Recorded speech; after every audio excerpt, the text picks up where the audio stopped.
Someone wrote that I was a mesh of contradictions, but I have no idea what that means. I just do what I do. I live, and the things I see in the world inspire me and give me creative thoughts, and they come out in visions in my head. It's like a overwhelming thing in my brain where I just have ideas and they're always visual. I'm happy as a person, but not with my work, and that's what drives me forwards. I'm more inspired by real life than, let's say, the art world.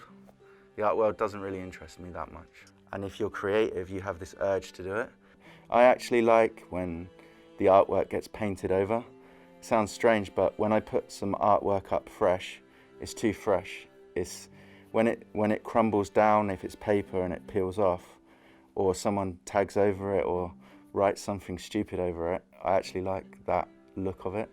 Street art has so many aspects now. There's the legal side where you get commissioned to do a wall, and then you can go out and just do it illegally.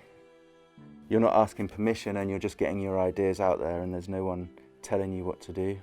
In the early days I was putting up so much work and some things overlapped people's, and you'd get emails of hate from artists, and it's a crazy world that I never thought it was like that. To think that artwork can have such a strong effect on someone that they get angry, that's powerful in itself. I don't consider myself as a rebel, but if you've chosen to be an artist and you've put your whole life into being an artist, I guess that is rebelling against what's seen as the norm. Street art is advertising. You're just putting your work on the street. So my idea was to look at who are the original street artists, and it's the advertisers. So it's the fashion brands, it's the media heads and people like that.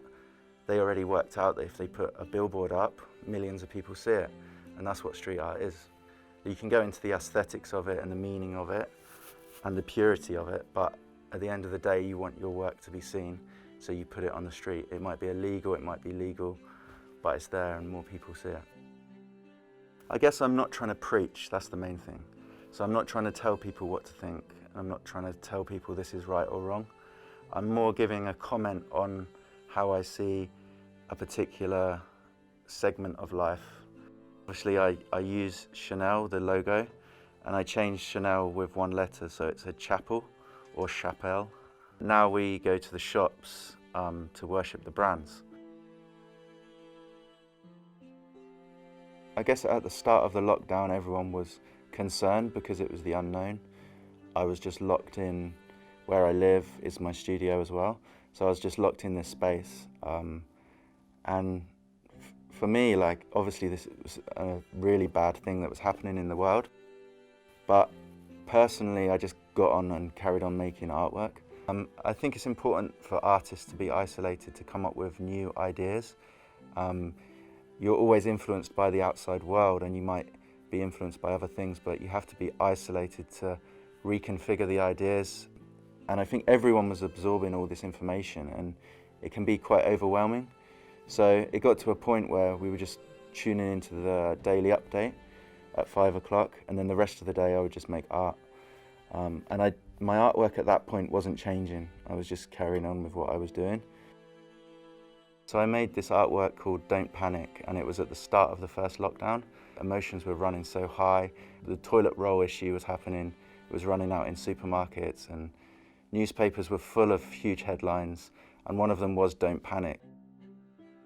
Everyone was like running after this product, the toilet roll, and that was the new gold almost. And then the other hand I was holding the spray can, which represented creativity, because throughout the whole lockdown I didn't stop making artwork, I didn't stop creating. Through the pandemic, I think the word hope came up loads in the media, in the press, because we needed hope. Hope is what drives you forwards. You could be the best artist in the world and just keep all your work in your room, and you'd never be known. So it's good to see it in real life.